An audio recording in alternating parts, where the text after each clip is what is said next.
एक लड़का था आरव, पढ़ा लिखा, अच्छी खासी डिग्री थी, लेकिन किस्मत उसकी ऐसी रूठी कि कहीं नौकरी नहीं मिल रही थी। उसका दिल फिर से बैठ जाता है। लगता है ये डिग्री मैंने बस समोसा रखकर इस पर खाने के लिए ली है, क्योंकि इसका कोई फायदा तो है नहीं। अरे ऐसा मत बोल बेटा, मिल जाएगी नौकरी। उसकी माँ उसे समझाने की कोशिश करती कि वक्त खराब है पर बीत जाएगा, मगर उसके भीतर की बात कोई नहीं समझ पाता था।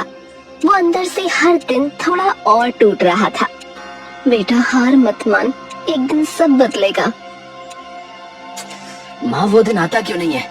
मेरे मरने के बाद आएगा क्या? तुम कब तक लोगों के घरों में काम करके घर चलाओगी माँ? कोई नहीं बेटा, तो बस नौकरी ढूंढ, बाकी मैं हूँ ना। हाँ, मेरी जिंदगी में दो ही तो लोग हैं माँ, एक आप और एक वो है। उसके अंधेरे भरे जीवन में उसकी माँ के अलावा एक ही रोशनी थी, सिया। उसकी एक मुस्कान से आरव को ऐसा लगता कि दुनिया अभी पूरी तरह बर्बाद नहीं हुई। वो महीनों से मन में एक सपना पकड़े बैठा था, नौकरी मिलते ही अपने रिश्ते की बात करेगा।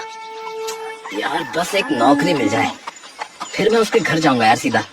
अरे नौकरी आ जाएगी यार, लड़की तुझे चाहती है, बस उसके बाप को साबित कर दे कि तू जम चुका है और क्या। लेकिन लड़की के पिता का फैसला पत्थर की तरह अड़िग था। पहले जम जाओ फिर बात होगी।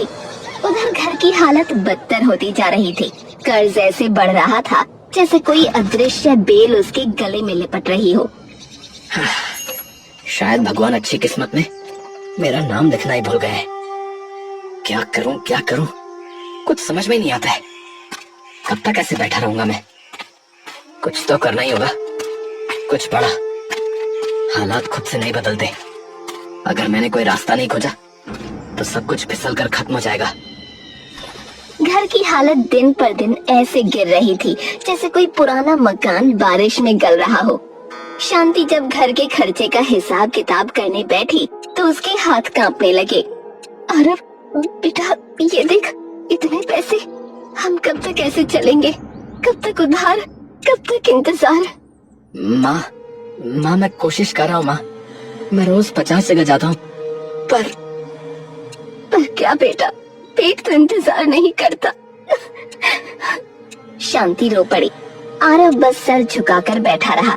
उसे लगा जैसे दुनिया उसके कंधों पर रखी है और पैर मिट्टी में धंसते जा रहे हैं। अगर मेरी डिग्रियां रोटी बन जाती ना माँ, तो हम भूखे नहीं रहते माँ।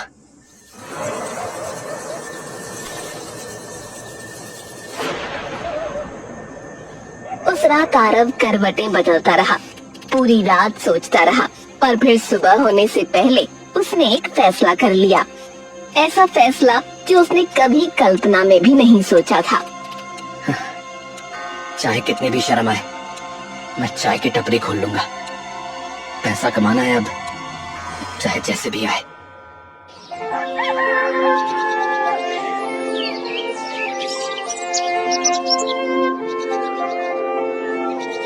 पहले दिन आरव चाय बनाते हुए घबरा रहा था। उसे लग रहा था जैसे कोई उसे पीछे से देख रहा है, उसका मजाक उड़ा रहा है। पर धीरे धीरे कुछ ग्राहक आने लगे। चाय की महक गली में फैलने लगी। ओहो, ये चाय तो लाजवाब है भाई, बढ़िया बनाई है। सच में? हाँ भाई बिल्कुल, ऐसे बनाते रहो तो टपरी चल पड़ेगी। यहाँ कितने हुए? शाम ढल रही थी और उसी शाम उसकी जिंदगी की सबसे प्यारी आवाज उसके पास आई। सिया, तुमने हिम्मत दिखाई आरव, सब नहीं कर पाती है। सिया, काश मैं जल्दी कुछ बन पाता ताकि तुम्हें अपनी जिंदगी में ला पाता। ये भी होगा, बस तुम ईमानदार रहना। सिया चली गई और आरव ग्राहकों का इंतजार करने लगा। तभी उसने देखा कि एक कबूतर बुरी तरह जमीन पर गिरा और फड़फड़ा रहा था। अरे इससे क्या हुआ?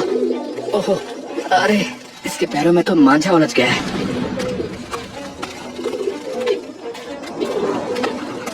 आरव ने फटाफट कबूतर को पकड़ा और उसे इस परेशानी से आजाद किया। कबूतर पंख फड़फड़ाता हुआ उड़ गया। अरे आसमान में क्या देख रहा है भैया? अरे इधर आओ, चाय दे दो मेरे को। हाँ भैया, आता हूँ आता हूँ। उसकी टपरी अब चलने लगी थी।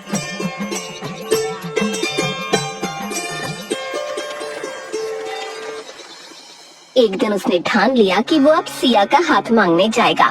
उसे लगा कि उसकी मेहनत देखकर रघुवीर सिंह शायद मान जाए। हाँ, आज जो भी होगा साफ साफ होगा। मैं फिर डर कर पीछे नहीं हटूंगा।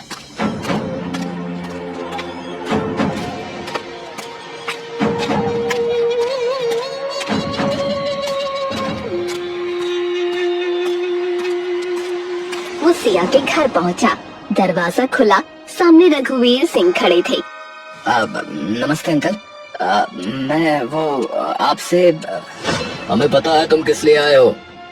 अंकल मैं मेहनत करके चाय बेचते हो? क्या मेरी बेटी को टपरी पर बैठा कर रखोगे? दुनिया में 1000 लड़के हैं नौकरी वाले, कमाने वाले, और तुम चाय बेचने वाला बनकर रिश्ता मांगने आए हो। निकल जाओ यहाँ से सीधे।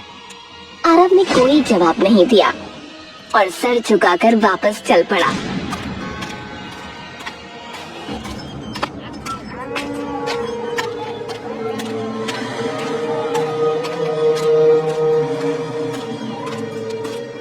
वो वापस टपरी पर आ गया। तभी सिया उसके पास आई।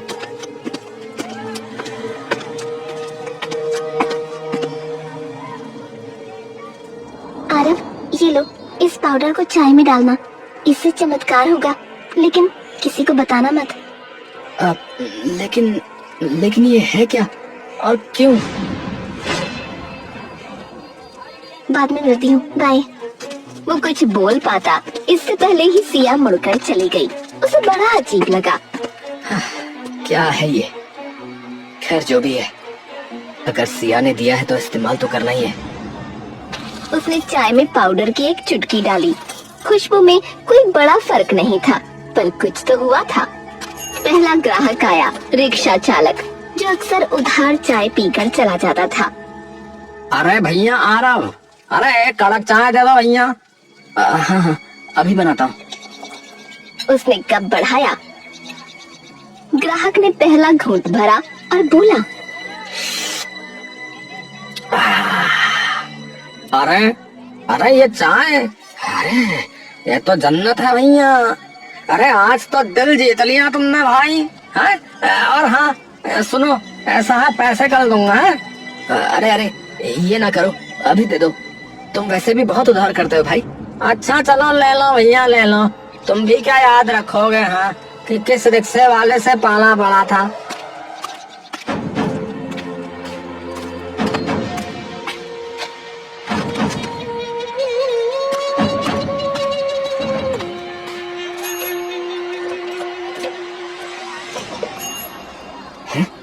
अरे आज तो बड़ी जल्दी मान गया ये। आरव हैरान था, लेकिन उसने इतना ध्यान नहीं दिया। फिर एक ग्राहक आया, फिर दूसरा, फिर तीसरा। हर कोई चाय पीकर जैसे उसके वश में आ जाता। सब उसकी हर बात मान रहे थे। दिन चढ़ते चढ़ते भीड़ इतनी बढ़ गई कि टपरी पर खड़े होने की जगह नहीं बची।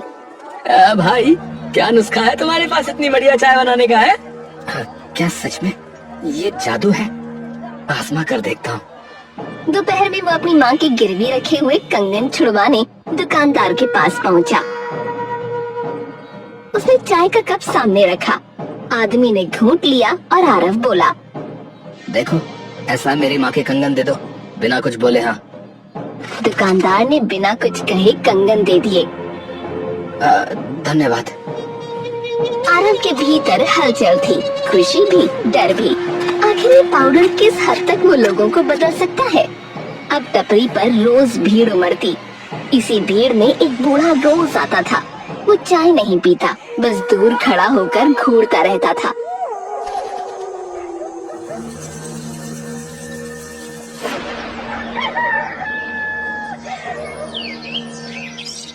एक दिन आरव बोला, अरे बाबा, रोज आते हो आप, चाय तो पीते नहीं। कुछ चाहिए क्या? अरे बेटा, जादू कभी मुफ्त नहीं आता, इसकी कीमत होती है, समझे? क्या मतलब? जिस दिन समझेगा उस दिन देर हो चुकी होगी।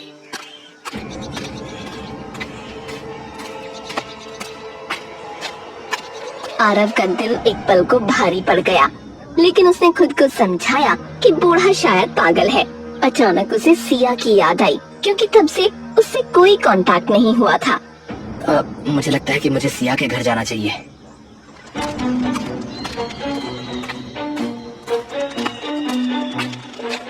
वो सिया के घर पहुंचा, लेकिन रघुवीर सिंह सामने मौजूद थे।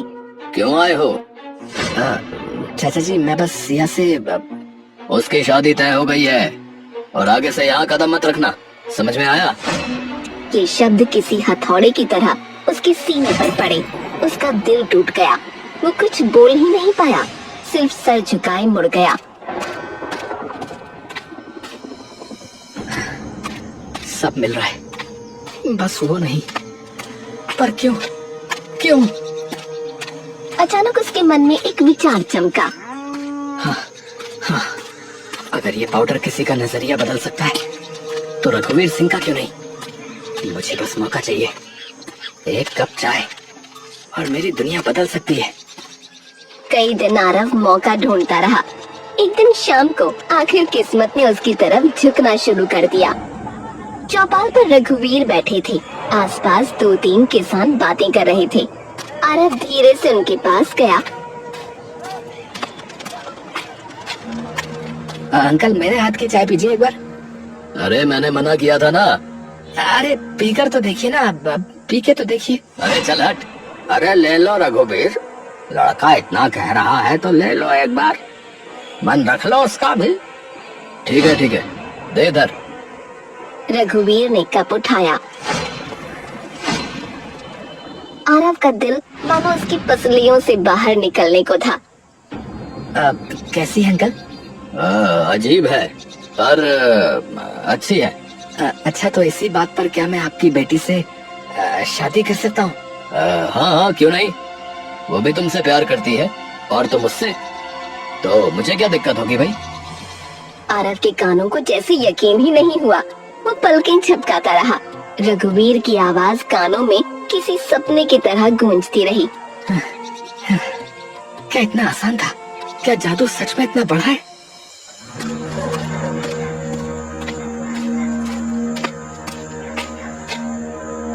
लेकिन रात टपरी समेटने के बाद आरव ने जैसे ही पीछे मुड़कर देखा, केतली अपने आप उबल रही थी। चूल्हा बुझा पड़ा था, फिर भी केतली में पानी कड़कड़ा कर उबल रहा था। ये कैसे? वो आगे बढ़ा ही था कि जमीन पर लाल चमक फैलने लगी। चिंगारियों जैसी नहीं, किसी अजीब अलौकिक चीज की तरह। आरव का गला सूखने लगा। बूढ़े आदमी की बातें याद आईं। जादू मुफ्त नहीं आता, इसकी कीमत होती है। नहीं नहीं, मैं बस थक गया हूँ। ये सब थकान की वजह से लग रहा है। पागल मत बना आरव, होश में आ, होश में आ। वो जल्दी से दुकान बंद करके घर आया।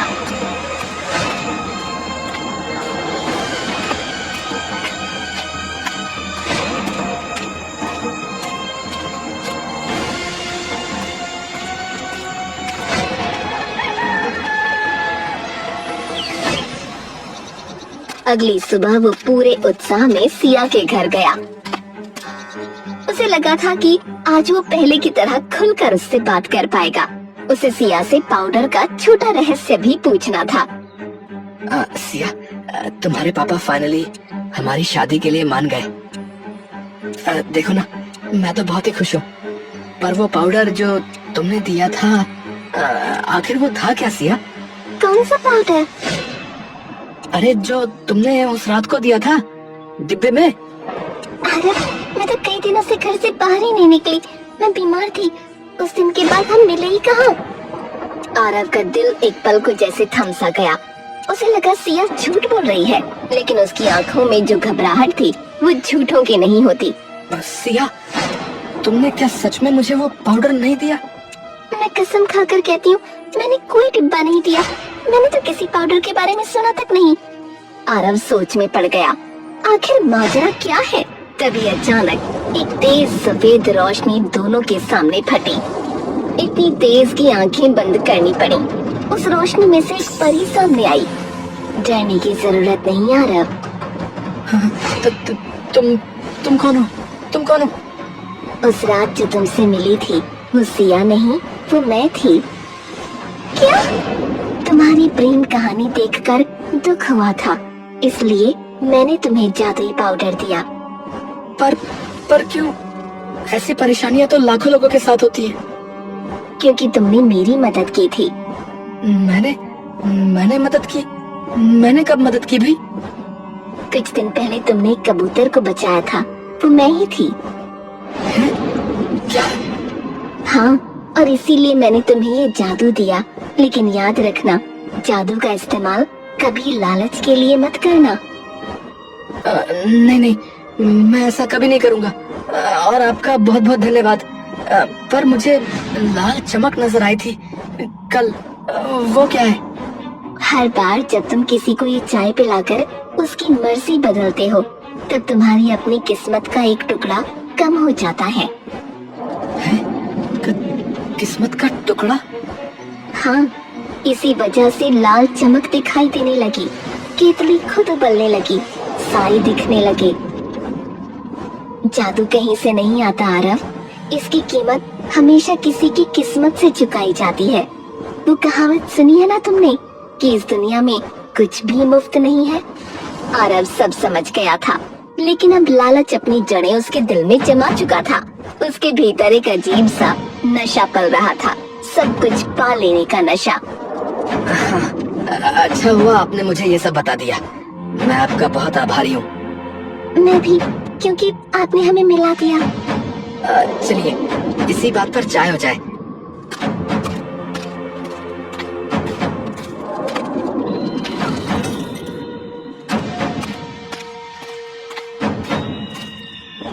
ये लीजिए परी जी, चाय पीजिए। चाय? अभी? हाँ, क्यों नहीं। आपने मेरे लिए इतना कुछ किया है, मैं आपको चाय तो पिला ही सकता हूँ। मेरे पास इसके सिवा है ही क्या। परी को समझ नहीं आया, वो इंसानों जैसी ही सहजता से कप उठा लेती है। उसने विश्वास कर लिया था कि आरव एक अच्छा और सच्चा इंसान है। उसने घूंट लिया और अगले ही पल इस पाउडर का असर उस पर भी हो गया। और फिर आरव बोला, अपनी सारी शक्तियाँ मुझे दे दो। ये तुम क्या कह रहे हो आरव? चुप रहो तुम, बस जो गाय करो अभी। परी का चेहरा सख्त हो गया। वो कोशिश करती है विरोध करने की, लेकिन कर नहीं पाती। उसके पंखों से एक रोशनी निकली और आरव की छाती में समा गई। परी जमीन पर गिर पड़ी। सिया ये सब देखकर जैसे पत्थर की मूर्ति बन गई। आरव, तुमने ये क्या कर दिया? तुम्हारे पास जो भी था मेहनत से था, फिर ये लालच क्यों? अरे जब सब मिल सकता है तो थोड़ा क्यों लेना सिया, पूरा लेना सीखो। सिया समझ गई, ये आरव वो आरव नहीं रहा जिस पर वो दिल से भरोसा करती थी। तुम्हारे पास माँ थी, मैं थी, तुम्हारी मेहनत थी, फिर भी तुम और चाहते रहे। तुम्हें क्या कमी है? इसकी कमी थी और बहुत कुछ कर सकता हूँ। चलो अच्छा ही है, अब तुम्हें कोई नुकसान नहीं पहुँचाएगा। वही तो। चलो अच्छा हुआ तुम समझ गई। तो ठीक है, फिर मैं कल आऊंगा बारात लेकर, तैयार है ना? अच्छा जी।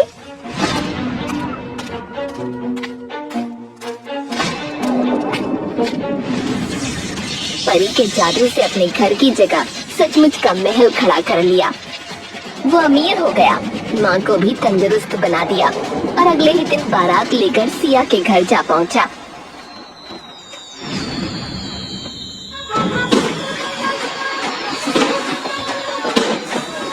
हाय हाय पीछे बाराती, आगे बैंड बाजा। हाय हाय आए दूल्हे राजा, गोरी खोल दरवाजा। हाय हाय तुम आ आखिर ये दिन आ ही गया।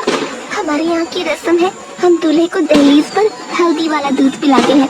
ये लो आरव। हाँ हाँ ला लो।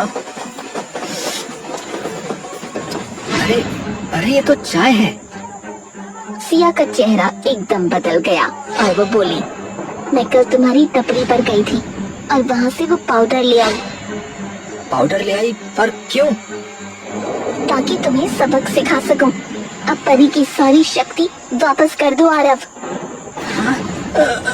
हाँ, मैं वापस कर दूंगा। हाँ।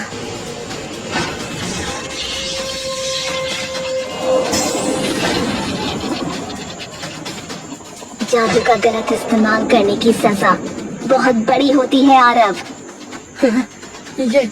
ये तुमने क्या किया सिया? ये तुमने क्या किया? मुझे धोखा दिया। परी ने छड़ी घुमाई और अगले ही पल आरव की पूरी दुनिया टूट कर गिर गई।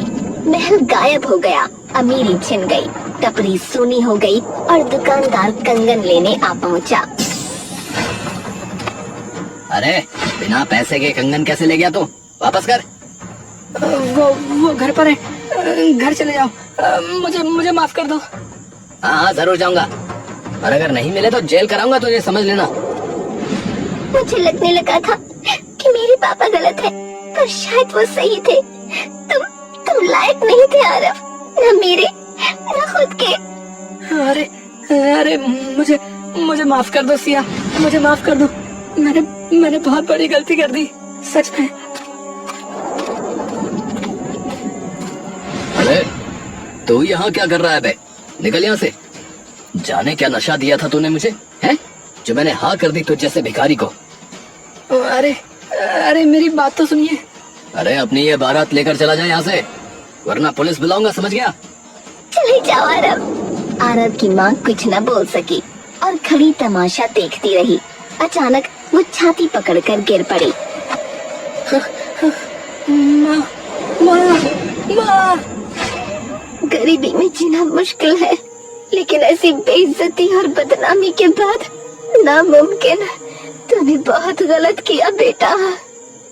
माँ नहीं माँ, नहीं, मेरी बात सुनो माँ। शांति के प्राण पखेरु उड़ चुके थे और आरव पूरी तरह टूट चुका था। माँ हे भगवान, मैंने लालच क्यों किया? मैंने लालच क्यों किया? सवाल हवा में तैरता रहा, लेकिन उसका जवाब अब किसी के पास नहीं था। जादू ने उसे सब दिया और उसी जादू ने सब छीन लिया, लेकिन अब उसके पास पछताने के सिवा और कुछ नहीं था।